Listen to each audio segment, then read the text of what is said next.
கிருஷ்ண ஜெயந்தியை முன்னிட்டு சென்னை கிழக்கு கடற்கரை சாலையில் அமைந்துள்ள இஸ்கான் கிருஷ்ணர் கோவிலில் பிரத்யேக புஷ்பா அபிஷேக ஆராதனை நடைபெற்றது. இதுகுறித்து கூடுதல் விவரங்களோடு செய்தியாளர் பத்மநாபன் வழங்கும் தகவல்களை கேட்கலாம். பத்மநாபன், வணக்கம்.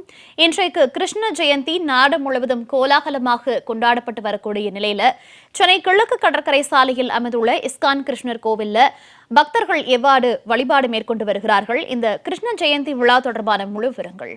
வணக்கம் மோனிகா. இன்னைக்கு கிருஷ்ண ஜெயந்தி முன்னிட்டு நாடு முழுவதும் கிருஷ்ண பக்தர்கள் கோலாகலமாக கொண்டாடி வருகிறார்கள்.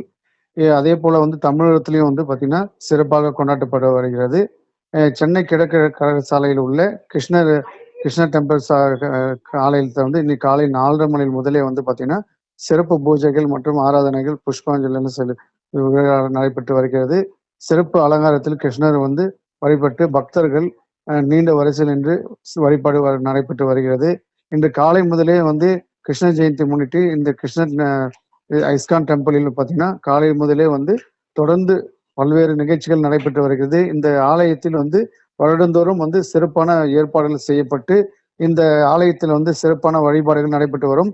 இன்று காலை முதலே தொடர்ந்து இரவு வரை சிறப்பு ஏற்பாடுகள் நடைபெற்று சிறப்பு நிகழ்ச்சிகளும் நடைபெற்று வருகிறது. இந்த நிகழ்ச்சியில பல்வேறு பகுதியிலிருந்து வரக்கூடிய பக்தர்களுக்கு அன்னதானம் மற்றும் பல்வேறு சிறப்பு ஏற்பாடுகள் செய்து வருகிறார்கள்.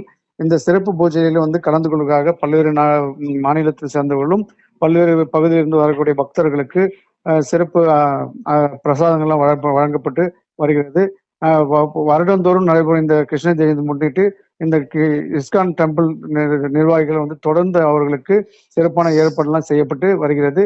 இன்று நடைபெறும் இந்த சிறப்பு பூஜைகள் சிறப்பான அலங்காரங்கள்லாம் செய்யப்பட்டு இருக்கிறது.